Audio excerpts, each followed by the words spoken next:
The distress beacon pierced through the void of space, reaching the human medical frigate Asclepius, just as it completed its routine patrol of the outer rim.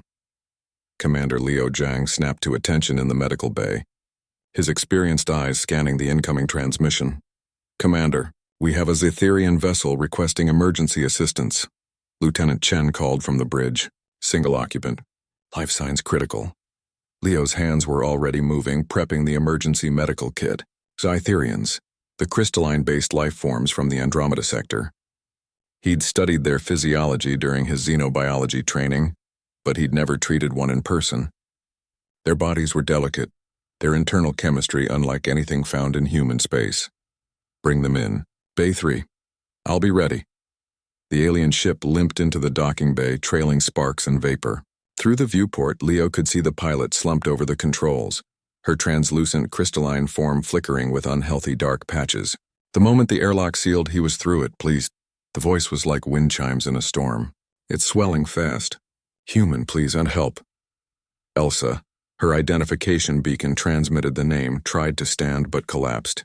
Leo caught her carefully, mindful of the fragile lattice structure of her body. Through her semi-transparent form, he could see it, a dark mass expanding near her central core, pressing against the delicate crystalline matrices that served as her organs. Internal pressure buildup, Leo muttered, his training taking over. Zetherian bodies can't handle rapid expansion. If that ruptures, he didn't finish the thought. A rupture would shatter her entire form from the inside out. Fatal within seconds. "Toxin," Elsa whispered, her form dimming. "Attacked by raiders. Injected something. Trying to kill me slowly." Leo's jaw clenched. Pirates had been plaguing this sector for months, but poisoning a Zetherian diplomat? That was an act of war. But right now, politics didn't matter. Only the patient mattered. "Stay with me, Elsa. I'm going to help you." He carried her to the medical bed, his mind racing through everything he knew about Zetherian anatomy. The swelling was caused by a foreign substance reacting with her crystalline matrix, creating gas pockets that expanded exponentially. Standard procedure would be to drain the pressure, but Zetherians didn't have skin to cut through. Their entire body was a complex geometric structure of living crystal. The medical database says Zetherian treatment requires specialized equipment, Lieutenant Chen said over the comm, worry evident in her voice. "Equipment we don't have, sir." "Then we improvise," Leo said firmly. He pulled up a holographic display of Elsa's body, the dark mass now pulsing ominously, having grown 20% in just the last minute. "Chen, get me the resonance calibrator from engineering. And the molecular drill, now." While he waited, Leo studied the expansion pattern. The toxin was clever, designed specifically to exploit the rigid structure of Zetherian biology. But rigidity had its advantages too. If he could find the right frequency, human. "It hurts." Elsa's voice was fading, her crystalline body growing opaque as the pressure built. "I know, but you're going to be okay. I promise." Leo placed his hand gently on her shoulder, feeling the vibrations of her distress resonating through her form. "I need you to trust me. What I'm about to do, it's going to seem crazy." The equipment arrived. Leo didn't hesitate.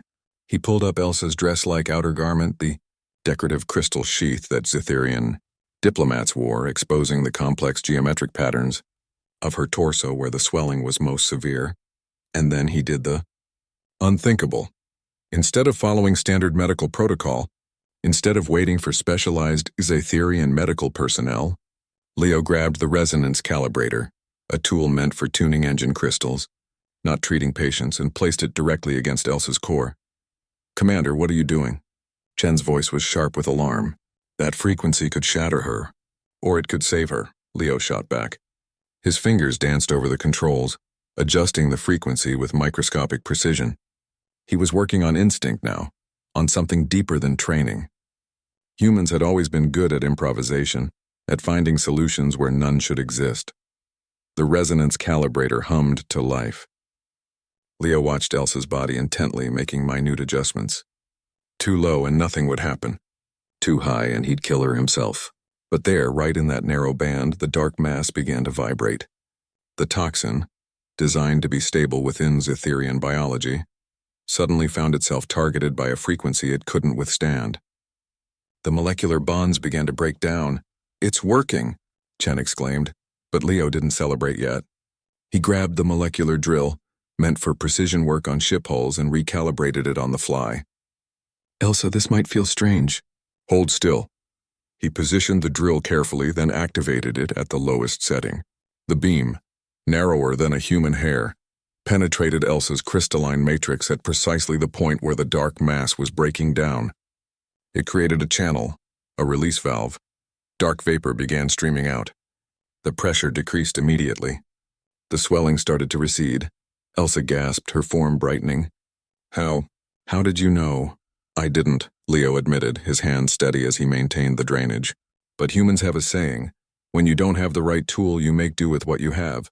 And what we have is stubbornness and the refusal to accept that something can't be done." Over the next hour, Leo carefully extracted every trace of the toxin, using tools meant for engineering, not medicine. He used the resonance calibrator to locate pockets of contamination. He used the molecular drill to create drainage channels. He even used a standard welding laser, recalibrated to repair the microscopic fractures the toxin had caused in her crystalline structure. It was improvisation at its finest. It was reckless. It was brilliant. It was human. When it was over, Elsa sat up, her crystalline form gleaming with health. The dark patches completely gone. She looked at Leo with something like awe in her multifaceted eyes. "You saved my life with tools meant for machines," she said softly. "The Zytherian Medical Guild has been trying to find a treatment for this toxin for months. Our greatest doctors with all their specialized equipment have failed. And you, a human with engineering tools and determination," Leo smiled, exhausted but satisfied. "That's what humans do best, Elsa. We see a problem that's supposed to be impossible and we solve it anyway.